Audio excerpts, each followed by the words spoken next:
When to change the diapers. जो कि आपका बेबी अगर स्लीप लेता है, अटेंशन सीकर होता है। ओ सच, एक चीज तो मैं आपको कहना ही भूल गई।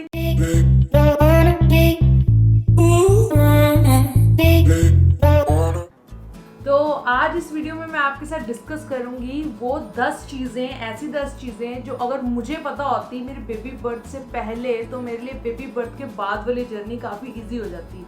तो मैं आपके लिए ये स्पेशल ये वीडियो बना रही हूँ ताकि आपके लिए जो जर्नी है आफ्टर बेबी के लिए क्या रिक्वायरमेंट्स रहती हैं, क्या क्या दिक्कतें आती हैं, कैसे हम उसको ओवरकम कर सकते हैं, वो डिस्कस करते हैं। चलिए लेट्स स्टार्ट।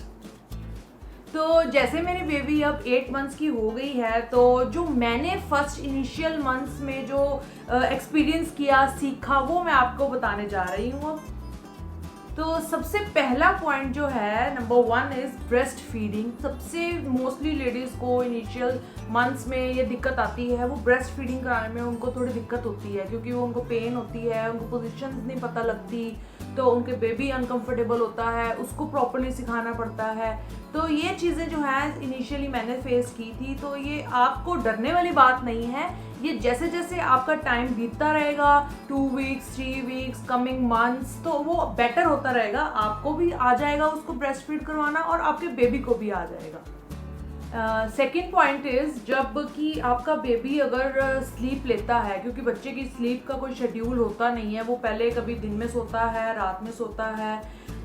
अगर बाय चांस आपके बेबी ने एक रात को अच्छी स्लीप ले ली, इट डज नॉट मीन कि वो डेली उसी पैटर्न पे, उसी शेड्यूल के हिसाब से स्लीप करेगा, ऐसा कुछ नहीं है। वो कभी भी रात को उठ सकता है, दिन में उठ सकता है और डिफरेंट नैप्स ले सकता है टाइमली। तो कुछ सर्टेन नहीं होता, वो बेबी टू बेबी वेरी करता है कि आपका बेबी किस टाइम जाग रहा है और किस टाइम सो रहा है।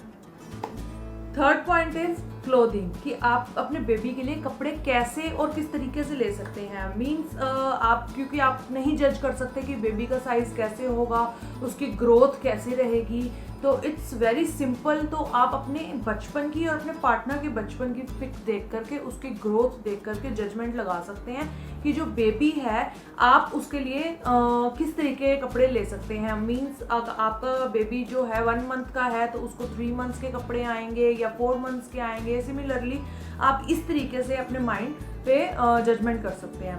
फॉर एग्ज़ाम्पल मेरे साथ क्या हुआ था कि मैंने जब मेरी बेबी हुई थी तो मैंने कुछ नॉर्मल साइज़ के क्लोथ्स ले लिए थे जो बिल्कुल भी नहीं आए उसके बर्थ के बाद, वो एज इट इज़ ही पड़े के पड़े रह गए।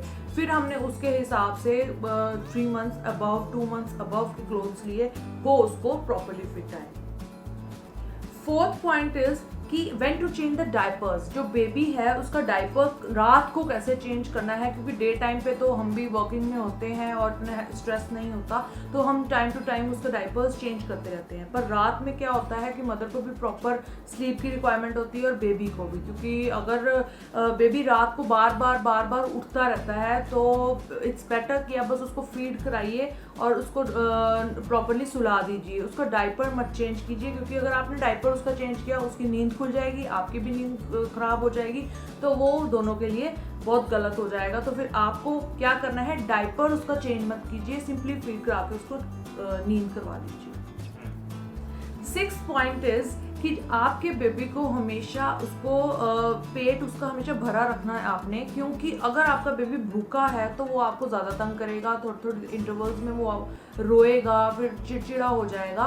तो इट्स बेटर एवरी 2 आवर्स में बेबी को फीड कराइए, ब्रेस्ट फीड करवाइए, बॉटल फीड करवाइए। अगर बच्चा आपका सॉलिड फूड लेने लग गया है तो एवरी आवर के बाद उसको थोड़ा थोड़ा बाउल में कुछ खिलाते रहिए, तो वो हमेशा हंसता रहेगा और वो मतलब हेल्दी रहेगा, आपको तंग नहीं करेगा। तो ये बहुत अच्छा रहता है, क्योंकि मेरी बेबी के साथ भी ऐसा ही होता है। अगर मैं उसको ज़्यादा लॉन्ग आवर्स के ड्यूरेशन में भूखा रख देती हूँ तो वो तंग करती है।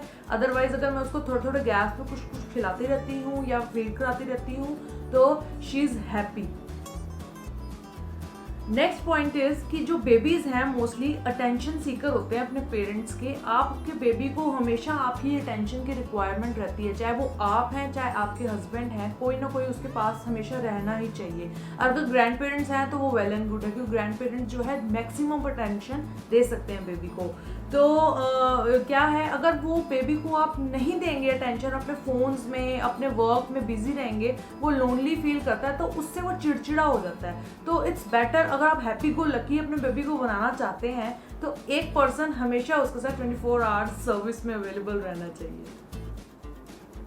नेक्स्ट पॉइंट इज कि bathing and massaging of your baby, वो बहुत ही असेंशियल चीज़ है, क्योंकि आपका बेबी जो होता है ग्रोइंग पॉइंट पे होता है, तो उसकी बोन्स को स्ट्रॉन्ग रखने के लिए ऑयलिंग और मसाजिंग बहुत ज़रूरी है। चाहे गर्मी का सीज़न है चाहे सर्दी का सीज़न है, मसाज उसके हेड टू टो आपको करनी ही चाहिए। चाहे उस बच्चे के ग्रैंड पेरेंट्स करें, चाहे आप करो, चाहे आपकी हायर करो उसके लिए, लेकिन उसकी जो मसाज है वो स्किप नहीं होनी चाहिए।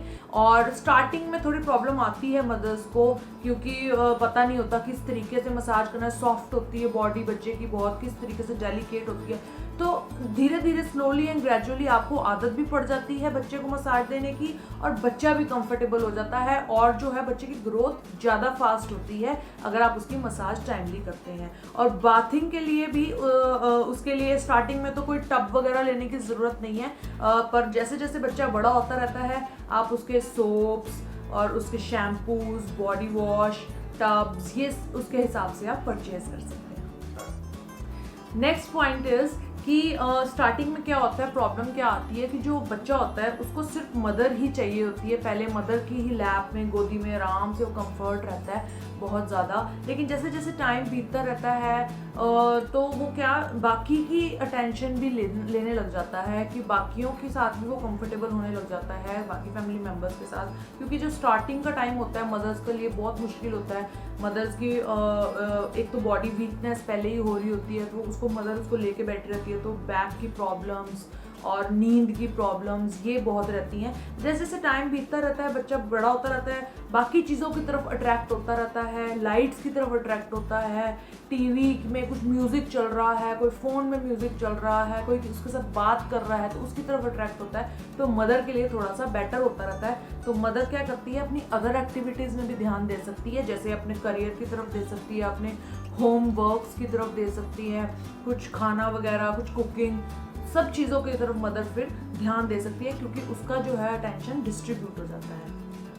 Next point is things you buy for your baby, कि आप अपने बच्चे के लिए जो टॉयज, जो थिंग्स खरीद के ला रहे हैं, क्या उसको पसंद आ रहा है। अगर बहुत पसंद आ रहा है उसको तो you are very lucky parents, क्योंकि बच्चों को ईजिली पसंद नहीं आता कुछ भी।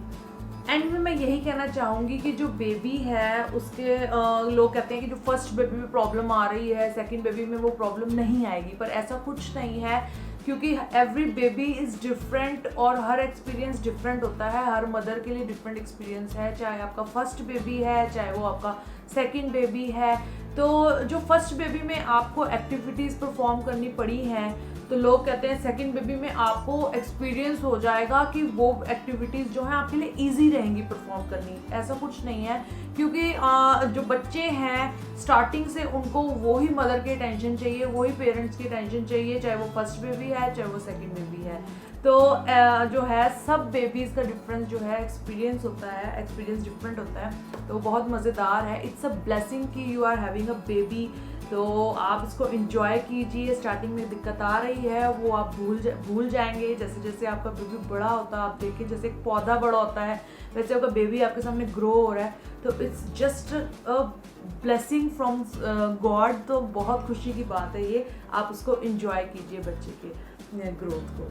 तो थैंक यू सो मच। इस वीडियो में इतना ही। नेक्स्ट वीडियो में मैं और भी इंटरेस्टिंग कंटेंट लेके आऊँगी, तो stay tune. Thank you so much, bye bye. ओ सच, एक चीज़ तो मैं आपको कहना ही भूल गई, लाइक शेयर एंड सब्सक्राइब ज़रूर करके जाइएगा। ओके।